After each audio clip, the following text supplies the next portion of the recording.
ఎన్నికలు సమీపిస్తుండటంతో అభ్యర్థుల ఎంపికపై టీడీపీ అధినేత చంద్రబాబు తీవ్ర కసరత్తు చేస్తున్నారు. చివరిగా అరకు పార్లమెంటు పరిధిలోని అసెంబ్లీ స్థానాలకు అభ్యర్థుల ఎంపికపై నేడు చంద్రబాబు సమీక్షించనున్నారు.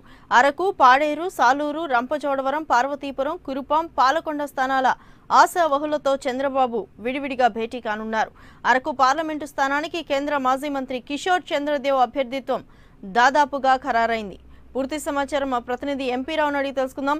ఎంపీ రావు, చెప్పండి, ప్రధానంగా అరకు పార్లమెంటు పరిధిలో అభ్యర్థుల ఎంపికపై చంద్రబాబు సమీక్షకు సంబంధించి పూర్తి సమాచారం ఏంటి? మరి కాసేపట్లో అరకు పార్లమెంట్ పరిధిలో ఉన్నటువంటి అసెంబ్లీ స్థానాల ఆశావహులతోటి అధినేత చంద్రబాబు నాయుడు విడివిడిగా భేటీ కానున్నారు. ఇప్పటికే అరకు పార్లమెంట్ పరిధిలో ఉన్నటువంటి 7 అసెంబ్లీ స్థానాల్లో 2 స్థానాలు దాదాపుగా ఖరారు అయిపోయినాయి. అరకు స్థానానికి సంబంధించి సిట్టింగ్ ఎమ్మెల్యేగా ఉన్నటువంటి మంత్రి కిడారి శ్రవణ్ కుమార్ మరోసారి అరకు నుంచి బరిలోకి దిగనున్నారు. అలాగే పాడేరు నియోజకవర్గం నుంచి వైసీపీ నుంచి టీడీపీలో చేరినటువంటి సిట్టింగ్ ఎమ్మెల్యే గిడ్డి ఈశ్వర్ కి మరోసారి అవకాశం ఇస్తూ కూడా ముఖ్యమంత్రి చంద్రబాబు నాయుడు నిర్ణయం తీసుకున్నారు. ఈ 2 స్థానాల మీద నిన్న రాత్రే స్పష్టత వచ్చింది. అయితే మిగిలిన 5 స్థానాలకు సంబంధించి ఆశావాహుల సంఖ్య ఎక్కువగా ఉండడంతో ఈ రోజు ఒక్కొక్కరితో కూడా ఒక్కో నియోజకవర్గానికి సంబంధించినటువంటి ఆశావాహులతో విడివిడిగా భేటీ అయిన తర్వాత అధినేత ఒక నిర్ణయం తీసుకునేటటువంటి అవకాశం ఉంది. ముఖ్యంగా మిగిలిన 5 నియోజకవర్గాలకు సంబంధించి చూసినట్లయితే రంపచోడవరంకి సంబంధించి ప్రస్తుతం సిట్టింగ్ ఎమ్మెల్యేగా వంతల రాజేశ్వరి ఉన్నారు. వంతల రాజేశ్వరి లేదా మాజీ ఎమ్మెల్యే టీడీపీ సీనియర్ నేత ఫణీశ్వరమ్మ కూడా ఈ సీట్ను కోరుతున్నారు. సో రంపచోడవరం విషయంలో కూడా ఈ రోజు క్లారిటీ వచ్చేటటువంటి అవకాశం ఉంది.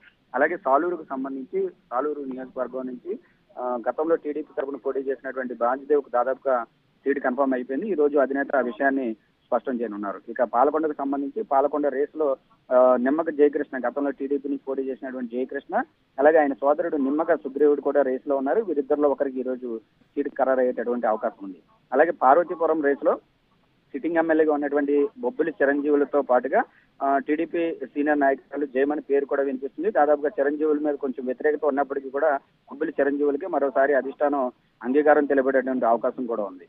అలాగే ఇంకా మిగిలిన మరొక స్థానం కురుపాంకు సంబంధించి జనార్దన్ దాతరాజు పేరు వినిపిస్తుంది. గతంలో ఇప్పుడు ప్రస్తుతం సిట్టింగ్ ఎమ్మెల్యే గతంలో టీడీపీ తరఫున పోటీ చేసి ఓడిపోయారు. మరోసారి జనార్దన్ దాతరాజుకి అవకాశం ఇచ్చేందుకు కూడా అధిష్టానం మొగ్గు చూపుతున్నట్లుగా తెలుస్తుంది. సో ఈ 5 స్థానాలకు సంబంధించి ఆశావాహులతో విడివిడిగా భేటీ అయిన తర్వాత ఈ రోజు ఈ 5 స్థానాలు 3 లేదా 4 స్థానాలకు అధినేత సీట్లను ఖరారు చేయనున్నారు. ఆ తర్వాత మిగిలిన పెండింగ్ స్థానాల ఇప్పటికే మొత్తం 25 పార్లమెంటు స్థానాల్లోనే అసెంబ్లీ స్థానాల వారీగా కూడా సమీక్షలు జరుపుతూ వచ్చారు. దాదాపుగా 100కు పైగా అసెంబ్లీ స్థానాలకు అభ్యర్థుల ఎంపిక పూర్తి అయిపోయింది. ఎక్కడైతే 2 లేదా 3 ఆశావాహులు ఉన్నారో అటువంటి స్థానాలను పెండింగ్ లో పెట్టారు. ఆ పెండింగ్ స్థానాలకు సంబంధించి ఈ రోజు నుంచి కూడా పెండింగ్ లో ఉన్నటువంటి అసెంబ్లీ స్థానాలను రోజుకు 2 లేదా 3 స్థానాల ఆశావాహాన్ని పిలిపించి వాటికి కూడా అభ్యర్థులను ఎంపిక చేసే ప్రక్రియను అధినేత ఈ రోజు నుంచి కూడా ప్రారంభించనున్నారు. లలిత, అయితే ఎంపీ మరోవైపు నంద్యాల ఎంపీ అభ్యర్థిగా ఎస్పీవై రెడ్డి అభ్యర్థిత్వం కోసం ఆయన ఎదురు చూస్తున్న పరిస్థితి ఉంది. ఈరోజు ఆయన తన కార్యకర్తలతో కూడా భేటీ కానున్నారు పార్టీ మార్పుకు సంబంధించి.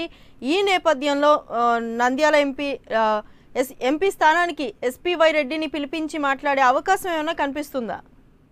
అంటే వాస్తవంగా అయితే నంద్యాలలో ఎస్పీవై రెడ్డి తనకు వయసు మీద పడటంతో తన కూతురికి నంద్యాలకి సీట్ ఇవ్వాలని కోరారు. అయితే అప్పుడు ప్రస్తుతానికైతే ఆ సీట్ని పెండింగ్ లో పెట్టారు. తన కూతురికి ఇవ్వడం కంటే కూడా ఎస్పీవై రెడ్డిని మరొకసారి రంగంలోకి దించాలని అధినేత అనుకుంటున్నప్పటికీ కూడా స్థానికంగా ఉన్నటువంటి కొంతమంది నేతలతోటి ఉన్నటువంటి ఇబ్బందుల దృష్ట్యా ప్రస్తుతానికైతే ఆ సీట్ని పెండింగ్ లో పెట్టారు. కాబట్టి ఖచ్చితంగా, ఎందుకంటే పార్టీ మారే ఆలోచన ఉన్నటువంటి అభ్యర్థులందరినీ పిలిపించి అధినేత చంద్రబాబు నాయుడు మాట్లాడుతున్నారు. దాంట్లో భాగంగానే ఎస్పీవై రెడ్డిని కూడా పిలిపించి ఆయనకు నచ్చజెప్పే ప్రయత్నం చేయవచ్చు. లేదంటే మరోసారి నంద్యాల స్థానం నుంచి ఎస్పీవై రెడ్డిని రంగంలోకి దించడానికి కూడా అవకాశం ఉంది. అయితే ప్రస్తుతానికి నంద్యాల స్థానాన్ని పెండింగ్ పెట్టారు. మరి అది ఎస్పీవై రెడ్డికి ఇస్తారా లేదంటే వేరే ఒకరిని బరిలోకి దిగుతారా అన్న దాని మీద కూడా ఇంకా స్పష్టత రావాల్సి ఉంది. సాయంత్రానికి నంద్యాల స్థానం మీద కూడా ఒక క్లారిటీ వచ్చే అవకాశం ఉంది. Thank you.